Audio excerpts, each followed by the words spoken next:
Okay, so our next topic is refraction through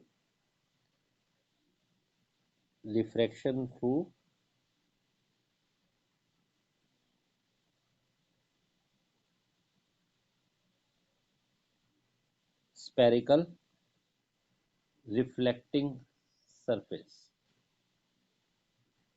Reflecting surface, ठीक है। इसमें हमारे अलग अलग केसेस बनते हैं और अलग अलग सिचुएशन बनती है, इमेज रियल और वर्चुअल, उस केसेस और जो जो एजम्पशन होते हैं बीच बीच में बताता जाऊंगा। देखिए, हम जो बात कर रहे हैं वो हमारी सरफेसेस की बात करें। सरफेस हमें दो तरह की मिलेंगी, एक मिलेगी कॉन्वेक्स सरफेस और एक होगी concave surface. Reflection through spherical reflecting surface, एक सरफेस है इसमें convex, convex spherical refracting surface, ठीक है। ये इस तरह की सरफेस है, ये एक रेयर मीडियम है, ये पूरी सरफेस ग्लास की पहले डेंसर मीडियम है। रेयर मीडियम की तरफ से देखना है हमेशा, तो रेयर मीडियम की तरफ से देखने पर एक कॉन्वेक्स लग रही है, तो इसलिए हमने इसका नाम दिया है कॉन्वेक्स स्पेरिकल रिफ्लेक्टिंग सरफेस, ठीक है। ये मीडियम नंबर 1, ये मीडियम नंबर 2 है। ओके, यहाँ से नहीं देखना, डेंसर की तरफ से नहीं देखना, डेंसर देखोगे तो तुम्हें कॉनकेव लगेगी। कहाँ से देखना है? रेयर की तरफ से, तो रेयर की तरफ से तुम्हें कैसी है? Convex spherical reflecting surface. अच्छा, दूसरी तरह की सरफेस कौन सी होती है? दूसरी तरह की हो सकती है इसमें concave, concave spherical refracting surface. ये सरफेस को ऐसा घुमा लो, ये पूरी पीछे तक फैली हुई है, ठीक है। ये है रेयर मीडियम, रेयर की तरफ से देखने पर कैसी लग रही है ये?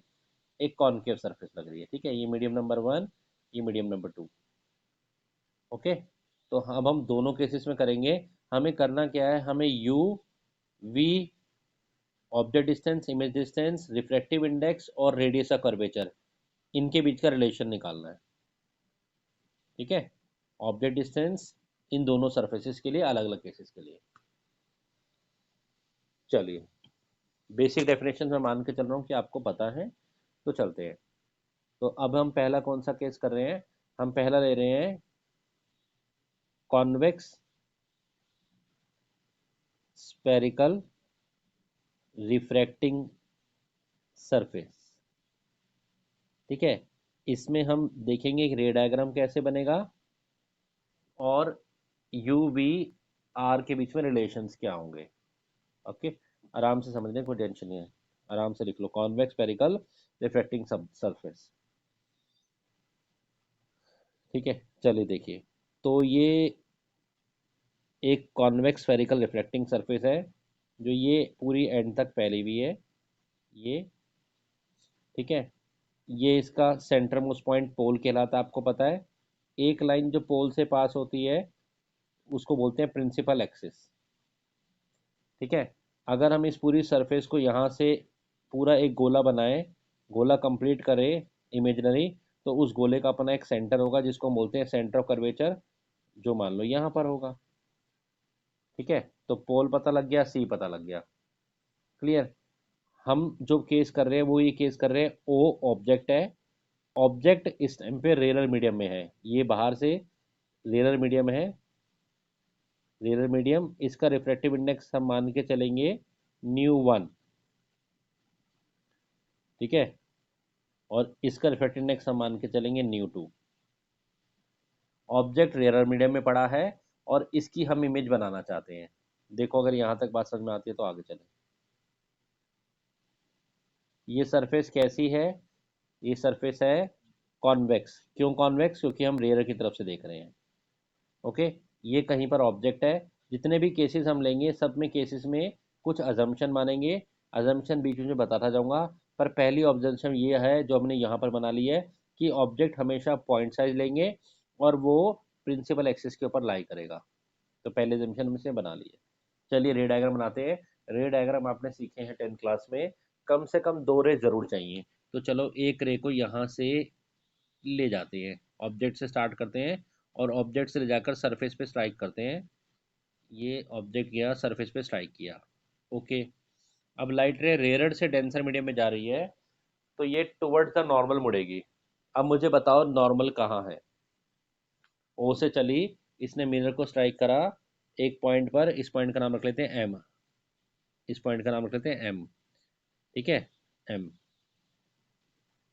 अब ये मुड़ेगी टुवर्ड्स द नॉर्मल। नॉर्मल कहाँ है? अब बोलोगे सर नॉर्मल तो पता नहीं कहाँ है।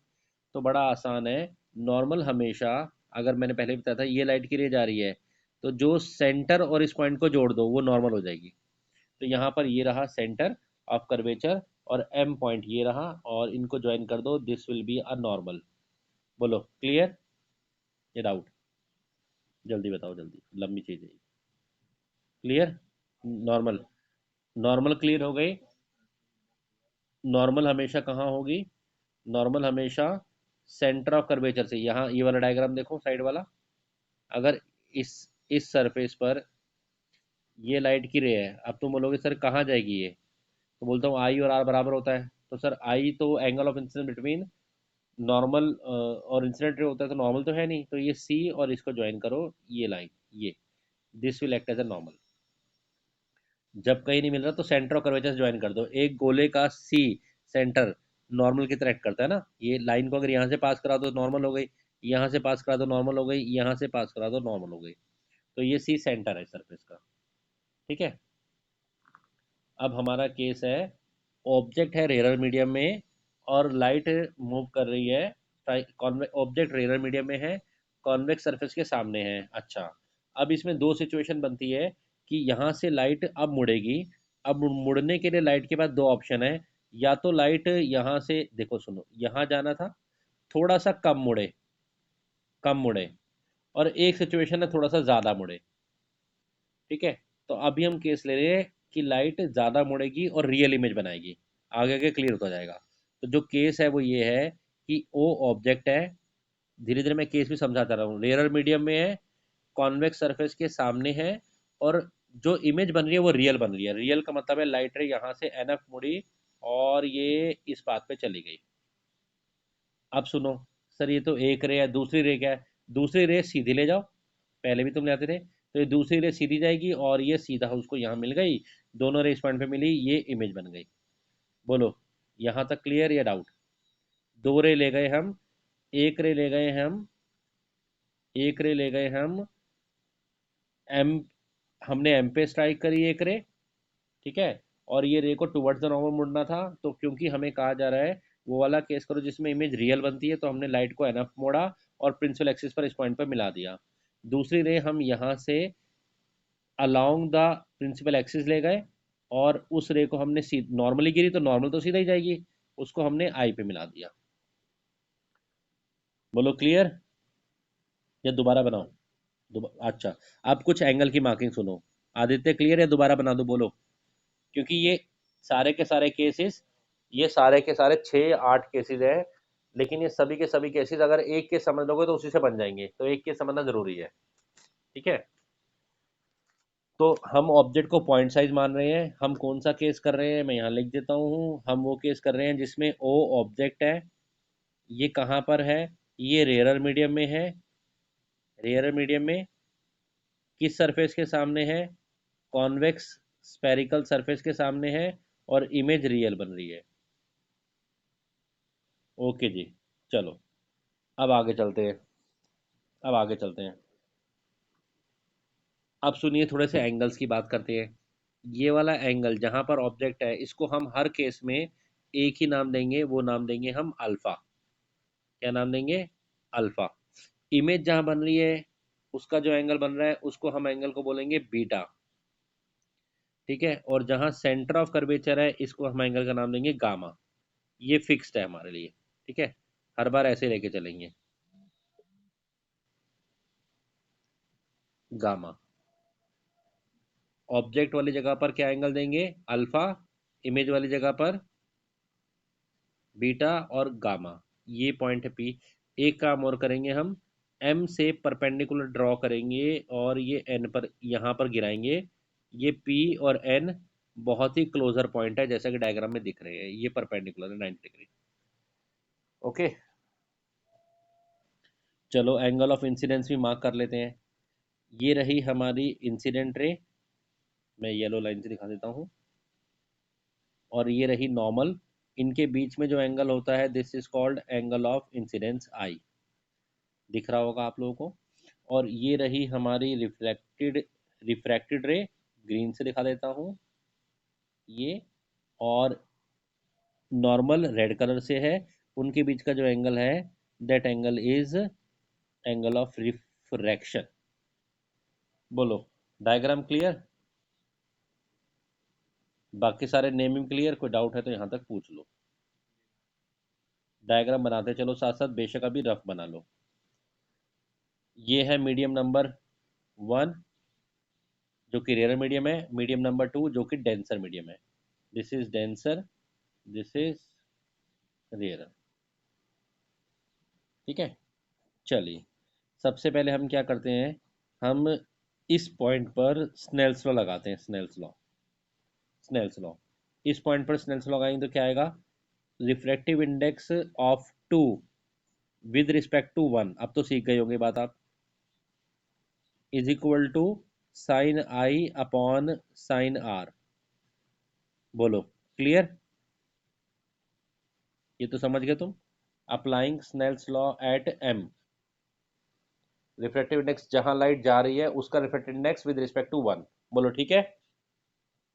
न्यू इस चीज को हम ऐसा भी लिख सकते हैं, इस चीज को हम ऐसा भी लिख सकते हैं, तुम इसी स्टेप से लेना।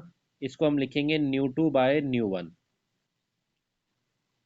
एक ही बात है। Refractive index of two with respect to one ऐसा भी लिख सकते हैं, वो मैं सीवी से प्रूव करा सकता हूँ।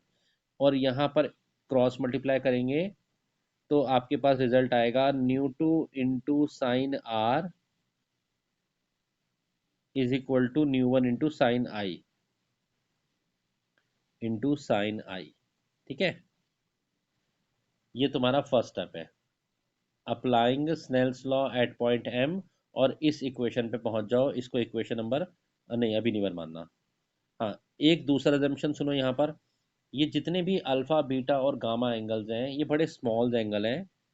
अल्फा ये एजम्पशन है, बीटा और गामास ये स्मॉल एंगल हैं।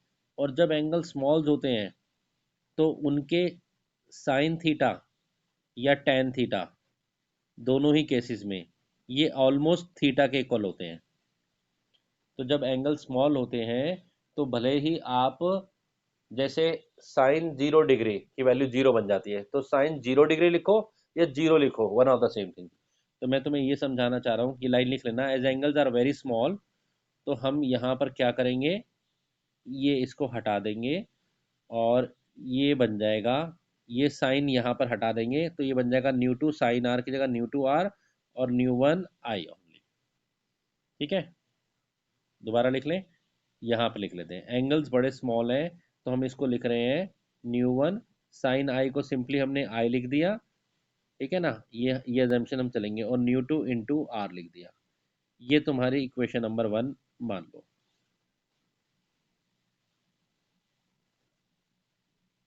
क्लियर? ये एक इक्वेशन है, कराने दी 10 मिनट की था भाई, 5 मिनट में जल्दी करा दो। ठीक है, यहाँ तक पहुँच के रिजल्ट क्लियर है? एक नहीं है, ये 8 केसेस सॉल्व होंगे अगर तुमने एक ढंग से समझ लिया तो। आदित्य, क्लियर है?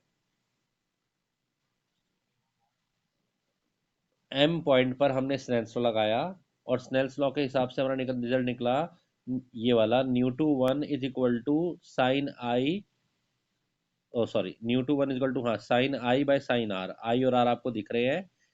रिफ्रैक्टिव इंडेक्स टू वन को मैंने कहा हम ऐसा भी लिख सकते हैं, mu two by mu one. और दूसरे नंबर पे मैंने कहा कि हम ये मान के चल रहे हैं एंगल बड़े स्मॉल है क्योंकि रेस प्रिंसिपल एक्सिस के बहुत क्लोजर है, पैराक्सियल रेज है। तो हमने साइन को भी हटा दिया।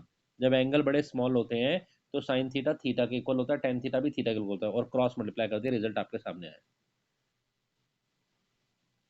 ठीक है, अब दो ट्रायंगल पे तुम्हें बड़ा फोकस करना है। अच्छा एक बात तो बता दूं, पी और एन बड़े क्लोजर पॉइंट है, तो पी और एन को हम अलग अलग नहीं मानेंगे, एक ही तरह मानेंगे। अब तुम्हें दो ट्रायंगल पे फोकस करना है, या दो वैल्यू निकालनी है, एक एंगल आई की एक एंगल आर की, यहाँ पुट करने के लिए। तो अगर तुम ट्रायंगल एमओसी लो, इन ट्रायंगल एमओसी, ध्रुव मुझे एंगल आई की वैल्यू बता सकता है? एक्स एंगल प्रॉपर्टी लगेगी, कुछ और प्रॉपर्टी लगेगी, एंगल आई की वैल्यू।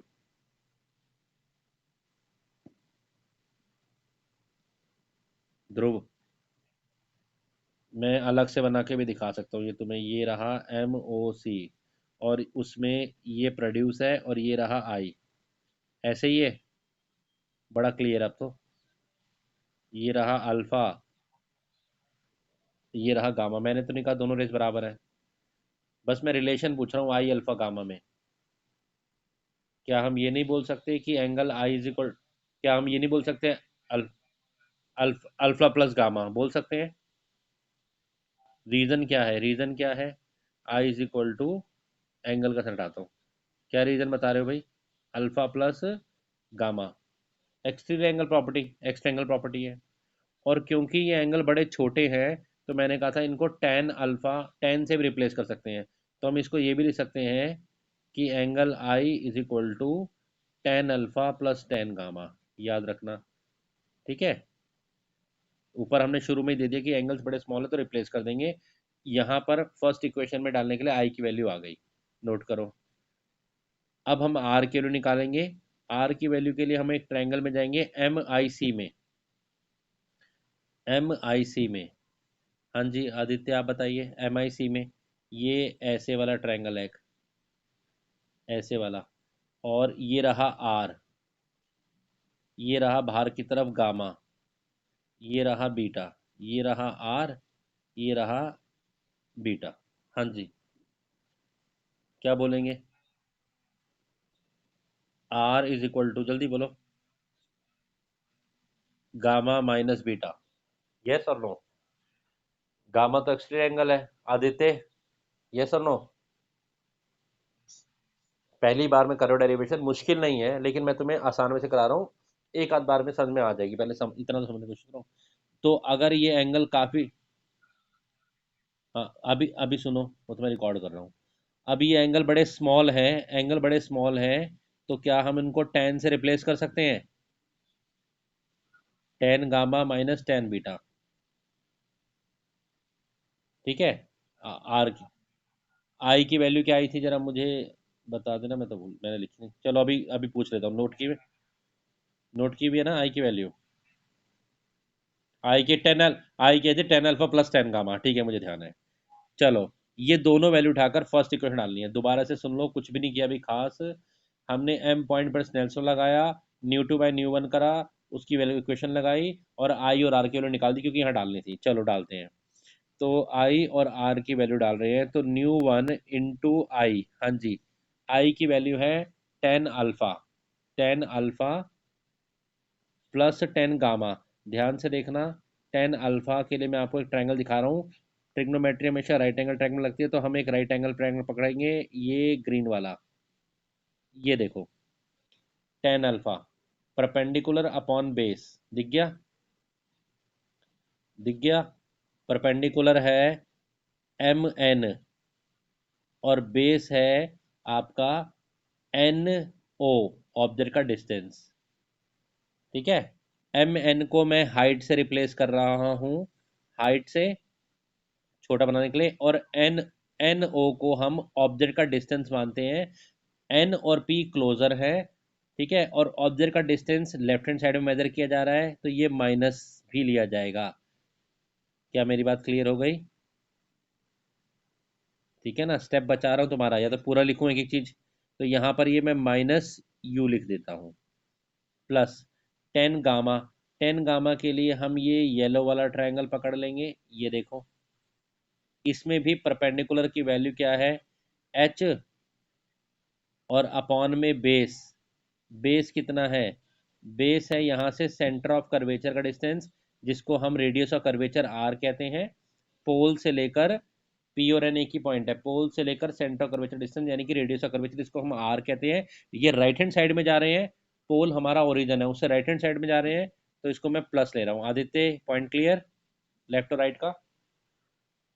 जो भी डिस्टेंस इंसिडेंट रे के अपोजिट डायरेक्शन मेजर होते हैं, ये तुमने पढ़ा हुआ है, उसी के डायरेक्शन मेजर होते हैं तो पॉजिटिव होते हैं, अपोजिट डायरेक्शन होते हैं तो नेगेटिव होते हैं, ठीक है। यहाँ से हम एच को कॉमन भी निकाल सकते हैं, निकाल लेंगे, इक्वल टू में चलते हैं। अब हम डालेंगे आर की वैल्यू, ठीक है, न्यू टू इंटू आर, यहाँ लिख लेते हैं न्यू टू इंटू आर। और एंगल आर की वैल्यू क्या थी? आर की वैल्यू थी तुम्हारे पास,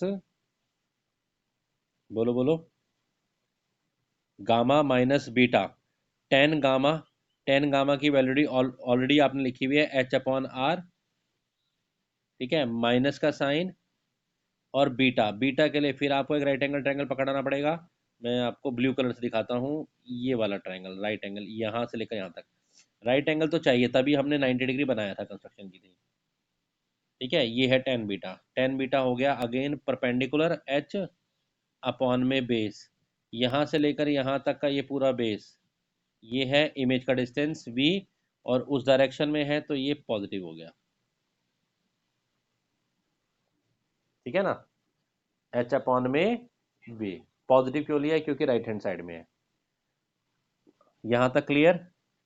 इन सभी से सुनो, यहाँ से और यहाँ से h कॉमन लेकर बाहर आएगा, इधर से भी h कॉमन लेकर बाहर आएगा, और दोनों तरफ एक h आएगा, वो कट गया, h कॉमन आकर कट गया, तो h को यहाँ से उड़ा देते हैं, और न्यू वन को अंदर ले जाकर मल्टीप्लाई करते हैं, ब्रैकेट हटा देते हैं लेफ्ट हैंड साइड में। देखो रिजल्ट क्या आ रहा है, न्यू वन, न्यू वन, और ये वाला न्यू वन हटा दिया, h कॉमन आया था वो कट गया। यहाँ भी यही कहानी हुई राइट हैंड साइड में, राइट हैंड साइड में भी यही कहानी हुई, एच कॉमन आके पहले ही कट चुका लेफ्ट हैंड साइड से, और न्यू टू अंदर जाएगा, न्यू टू को अंदर ले जाते हैं, ब्रैकेट हटाते हैं, mu two by r minus new one by v, bracket हट गया, ये न्यू टू हटा दो, बोलो clear? Mu two, sorry, new two था, न्यू टू। साइन कन्वेंशन का बहुत ध्यान रखना है, नहीं तो गलती हो सकती है। क्लियर यहाँ तक? ठीक है। इस नेगेटिव वाली न्यू टू वाली वैल्यू को अब हम यहाँ शिफ्ट करेंगे, और आर वैल्यूज को एक तरफ करेंगे, और इसको इधर शिफ्ट करेंगे। बोलिए जरा रिजल्ट क्या आ रहा है, बोलिए रिजल्ट क्या आ रहा है? डायग्राम हटा दूँ? डायग्राम हटा देता हूँ, डायग्राम की जरूरत नहीं है। बोलो बोलो जो मैंने बोला, न्यू टू वाली वैल्यू को, नेगेटिव न्यू टू वी को यहाँ शिफ्ट करोगे, तो ये बन गया mu two by v minus new one by u is equal to new two, ये इधर जाके नेगेटिव हो गया, minus new one upon r. ये पक्का फॉर्मूला आपको डेरिवेशन याद कर लेना है, पक्का। ये कौन सा केसेस का डेरिवेशन है? जब ऑब्जेक्ट रेयर मीडियम में है, तब आपके यही वाले केसेस बनेंगे। और इस फॉर्मूला को याद करना है, न्यू टू बाई वी, सबके रिजल्ट्स आप देखोगे सेम ही आएंगे जब ऑब्जेक्ट रेयर मीडियम में होगा, ठीक है ना। तो आपके यही केसेस आएंगे, चाहे इमेज रियल बने चाहे इमेज वर्चुअल बने। अभी मैंने सिर्फ आपको एक केस कराया है। ओके, हम कौन सा केस कर रहे हैं? अभी भी सरफेस कॉन्वेक्स है, ठीक है, ये कॉन्वेक्स रिफ्रैक्टिंग सरफेस है। अभी भी ऑब्जेक्ट रेयर मीडियम में है, मीडियम नंबर वन में, इन फ्रंट ऑफ कॉन्वेक्स सरफेस, ठीक है। लेकिन जो इमेज का केस हम कर रहे हैं कि अगर वर्चुअल इमेज बने तो क्या होगा, डायग्राम कैसा होगा, तो लेट अस सी। ऑब्जेक्ट से पॉइंट सोर्स ऑब्जेक्ट है, ये एक लाइट की रे चली, ओके, इस पॉइंट पर स्ट्राइक करी, इस पॉइंट का नॉर्मल कहाँ है, पहले सेंटर ऑफ कर्वेचर इमेजिन करते हैं, यहाँ सी होगा, और लेट अस टेक कि this line will act as a normal, ये नॉर्मल हो गया है ना सेंटर ऑफ कर्वेचर से। अब क्योंकि वर्चुअल इमेज बनने वाले, तो हम जानते हैं लाइट की रे ने जाना था ऐसे, बट अब ये एनफ नहीं मुड़ेगी, क्योंकि यहाँ नहीं मिलेगी ये। अगर मिलेगी तो रियल इमेज बनेगी, हमें केस कारण नहीं, वर्चुअल वाला डायग्राम बनाइए।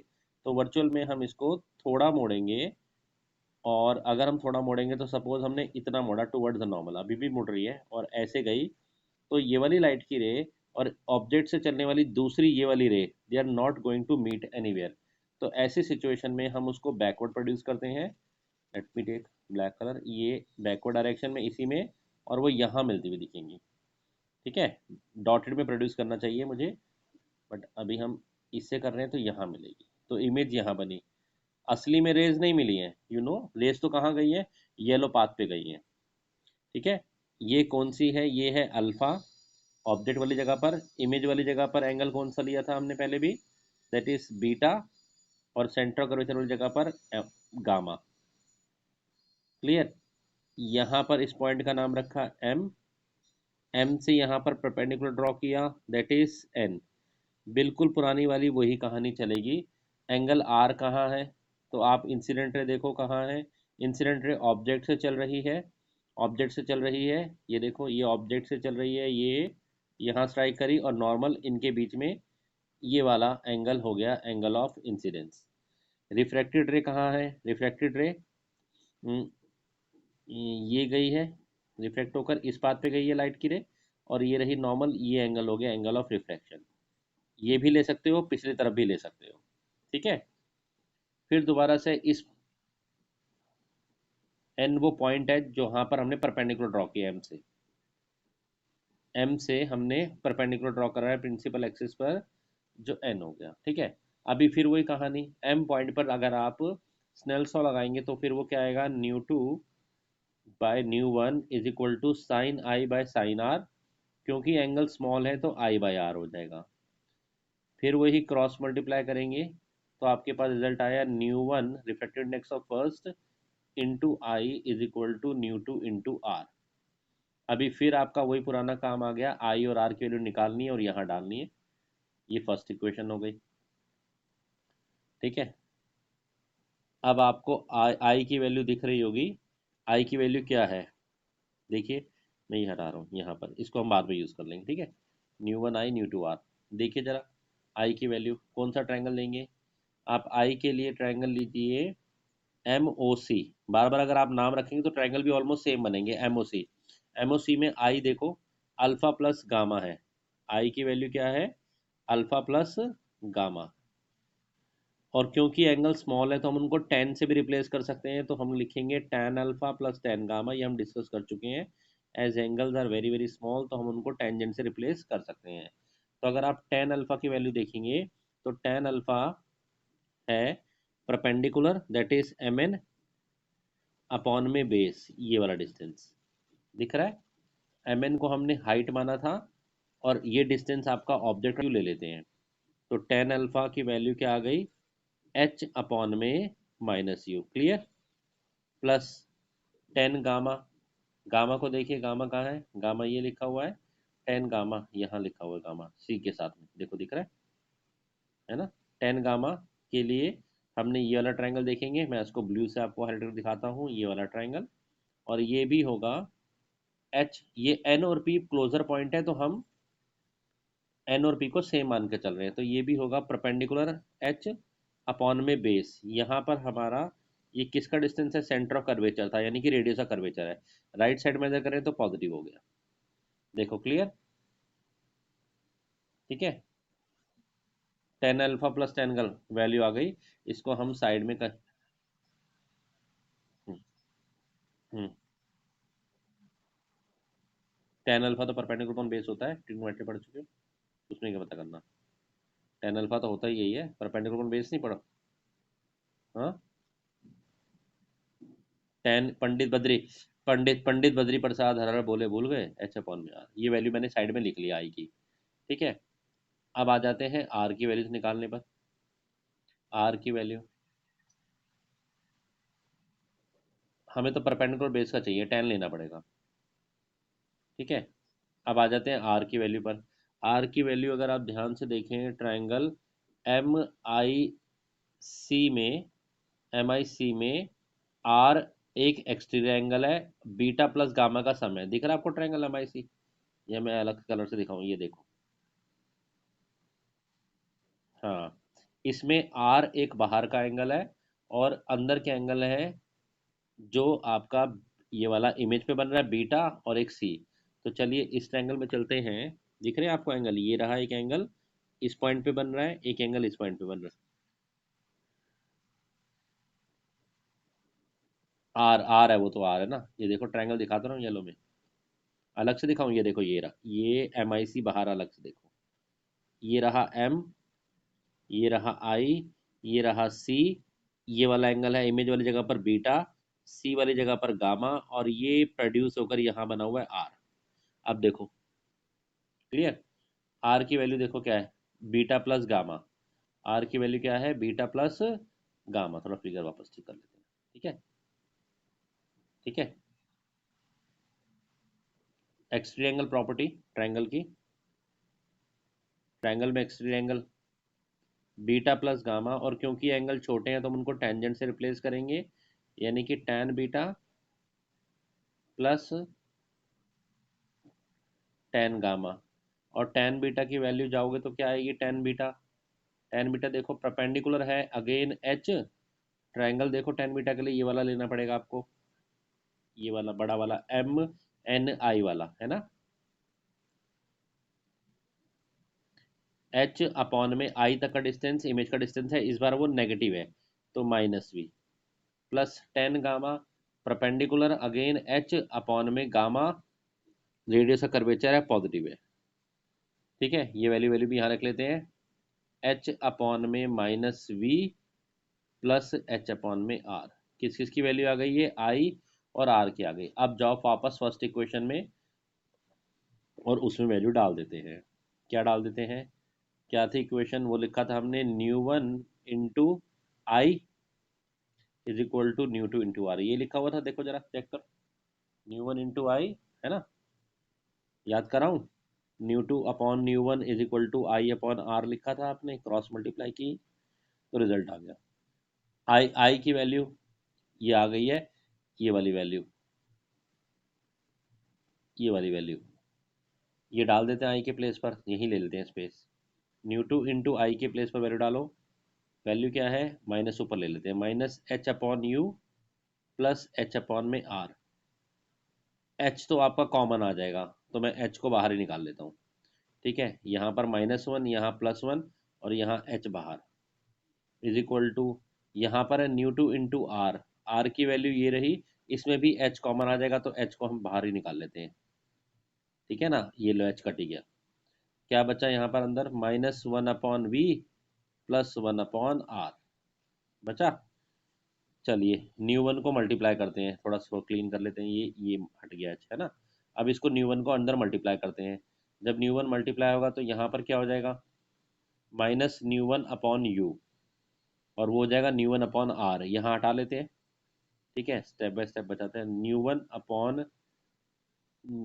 अपॉन यू और न्यू वन अपॉन में आर, ये हट गया माइनस के साइन के साथ। ठीक है, यहाँ भी ओपन कर लेते हैं, तो न्यू टू अंदर जाएगा तो क्या होगा, माइनस के न्यू टू अपॉन में वी, माइनस का साइन में आएगा, माइनस के न्यू टू अपॉन में वी, माइनस के न्यू टू अपॉन में वी, और यहाँ जब जाएगा तो न्यू टू अपॉन में आर, है ना।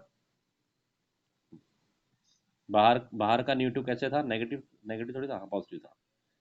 ठीक है जी, ये आ गया आपके पास। अब फिर जो आपने पहले किया था, न्यू टू न्यू वन को इसको इस तरफ ले आते हैं, इसको इस तरफ ले आते हैं, देखो क्या रिजल्ट आ रहा है, लिख रहा हूँ फाइनली, न्यू टू अपॉन में वी पॉजिटिव हो गया, माइनस न्यू वन अपॉन में यू इज इक्वल टू, ये इधर जाएगा, mu two minus new one upon में आर, सेम रिजल्ट आ गया, सेम सेम रिजल्ट। चार केस अलग है, चार अलग है, बस कुछ थोड़ा बहुत फर्क पड़ेगा। ठीक है, हाँ, अभी हमने क्या केस देखे हैं, अभी हमने केस देखे हैं कि ओ, इसको थोड़ा डिटेल में लिख लेते हैं, is object point size object in rare medium, rare medium, rare medium में है हमारा ऑब्जेक्ट, in front of, in front of convex spherical surface. Sir convex क्यों है, क्योंकि हम रेयर मीडियम की तरफ से देखते हैं, ऐसे ही दिख रहे हैं, इन front of convex spherical surface, and image कैसी बनी, सर इमेज बनी एक केस में रियल या इमेज बने वर्चुअल, दोनों ही केस में। बोलो क्या रिजल्ट याद किया आपने, बोलो, mu two by v minus new one upon u, बोलो मेरे साथ में, साथ साथ में, is equal to new two minus new one upon में आर। दो केसेस तो मैंने इसी में आपको समझा दिया, यहाँ पर दिख गए, दोनों दोनों के डायग्राम बना लिए हमने।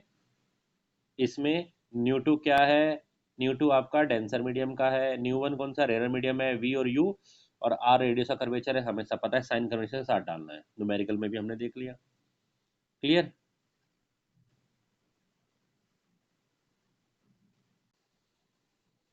हाँ जी, अगर ये कॉनकेव स्फेरिकल सरफेस है, if the surface is concave, ठीक है, तो आपका ये डायग्राम बनेगा। कॉनकेव स्फेरिकल सरफेस में ऑब्जेक्ट से जो रे चलेगी, ये बेंड टुवर्ड्स नॉर्मल मुड़ेगी, और बेंड करने के बाद ये आई पर मिलेगी, यानी कि वर्चुअल एज बनाएगी। और इस केस में भी उस तरीके से डेरिवेशन करके हम देखेंगे, रिजल्ट सेम आने वाला है। New two by we minus new one upon में you is equal to new two minus new one upon में आर। साइन कन्वेंशन आप यूज करेंगे, कोई टेंशन नहीं है। तो ये दो और एक तीन केस हम। ओके, अब हम बात कर रहे हैं कि ऑब्जेक्ट हमारा कहाँ पर है, डेंसर मीडियम में है। ठीक है, object is in denser medium. अभी भी सरफेस कैसा है? कॉन्वेक्स है। क्यों सर कॉन्वेक्स क्यों है? क्योंकि हम रेयर मीडियम की तरफ से देख रहे हैं, रेयर मीडियम की तरफ से। ठीक है, चलिए डायग्राम बनाते हैं। ये ऑब्जेक्ट से लाइट की रे चली, और इसने ये यहाँ से चली और ये सरफेस को स्ट्राइक किया यहाँ से ऐसे। ठीक है, अब हम मीडियम नंबर टू से बनकर जा रहे हैं। नॉर्मल कहाँ है? तो चलिए नॉर्मल के लिए पहले ये सर्कल कंप्लीट कीजिए। यहाँ कहीं पर इसका सेंटर ऑफ कर्वेचर होगा। अगर यहाँ कहीं पर सेंटर ऑफ कर्वेचर होगा सी, तो नॉर्मल कैसे बनाएंगे?